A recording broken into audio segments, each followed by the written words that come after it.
ਕੇਂਦਰ ਪੰਜਾਬੀਆਂ ਦੇ ਨਾਲ ਸਿੱਧੇ ਟਕਰਾਉਣ ਤੋਂ ਹੁਣ ਗੁਰੇਜ਼ ਕਰਨ ਲੱਗਿਆ ਹੈ। ਇਸ ਦੀਆਂ ਮਿਸਾਲਾਂ ਤਾਜ਼ਾ ਵਾਪਰੇ ਘਟਨਾਕ੍ਰਮ ਤੋਂ ਦੇਖੀਆਂ ਜਾ ਸਕਦੀਆਂ ਨੇ। ਪਹਿਲਾ ਮਾਮਲਾ ਚੰਡੀਗੜ੍ਹ ਯੂਨੀਵਰਸਿਟੀ ਦਾ ਹੈ। ਸੈਨੇਟ ਭੰਗ ਕਰਨ ਵਾਲਾ ਮਾਮਲਾ ਵਾਪਸ ਲਿਆ ਗਿਆ ਤੇ ਉਸ ਤੋਂ ਬਾਅਦ ਸੈਨੇਟ ਚੋਣਾਂ ਦਾ ਐਲਾਨ ਕਰਨਾ ਪਿਆ।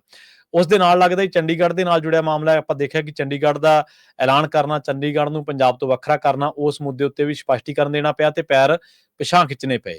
ਤਾਜ਼ਾ ਮਾਮਲਾ SYL ਦਾ ਹੈ। ਬੇਸ਼ੱਕ ਇਸ ਮਾਮਲੇ ਦੀ ਚਰਚਾ ਤਾਂ ਨਹੀਂ ਹੋਈ, ਪਰ ਤਾਜ਼ਾ ਖਬਰਾਂ ਦੇ ਮੁਤਾਬਕ ਖਬਰ ਨਿਕਲ ਕੇ ਆ ਰਹੀ ਹੈ ਕਿ SYL ਦੇ ਮਾਮਲੇ ਉੱਤੇ ਭਾਵੇਂ ਕੇਂਦਰ ਸਰਕਾਰ ਸੁਪਰੀਮ ਕੋਰਟ ਦੇ ਦਿਸ਼ਾ ਨਿਰਦੇਸ਼ਾਂ ਤੇ 5 ਵਾਰ ਦੀ ਵਾਰਤਾ ਜਿਹੜੀ ਉਹ ਕਰਾ ਚੁੱਕੀ ਆ, 5 ਗੇੜ ਦੀ ਦੁਵੱਲੀ ਵਾਰਤਾ ਹੋ ਚੁੱਕੀ ਆ, ਪਰ ਹੁਣ ਕੇਂਦਰ ਨੇ ਇਸ ਮੁੱਦੇ ਤੋਂ ਪੈਰ ਪਿਛਾਂਹ ਖਿੱਚ ਲਏ ਨੇ ਤੇ ਪੰਜਾਬ ਵਿਧਾਨ ਸਭਾ ਚੋਣਾਂ ਦੇ ਮੱਦੇਨਜ਼ਰ ਹੁਣ ਭਾਜਪਾ ਜਿਹੜੀ ਹੈ ਪੈਰ ਬੋਝ ਕੇ ਰੱਖਣ ਲੱਗੀ ਆ।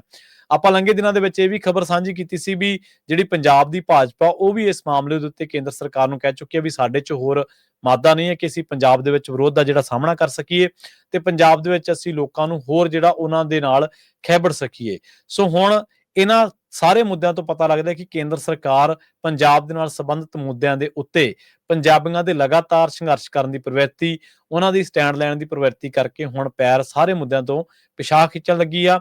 ਲੰਘੇ ਦਿਨੀ ਜਦੋਂ ਉੱਤਰੀ ਜ਼ੋਨਲ ਕੌਂਸਲ ਦੀ ਮੀਟਿੰਗ ਸੀ, ਉਹਦੇ ਵਿੱਚ ਵੀ ਅਮਿਤ ਸ਼ਾਹ ਨੇ ਪਾਣੀਆਂ ਦੇ ਨਾਲ ਸਾਰੇ ਸੰਬੰਧਿਤ ਮੁੱਦੇ ਜਿਹੜੇ ਸੀ ਉਹਨਾਂ ਨੂੰ ਰੱਦ ਕਰ ਦਿੱਤਾ ਸੀ, ਮੁਲਤਵੀ ਕਰ ਦਿੱਤਾ ਸੀ।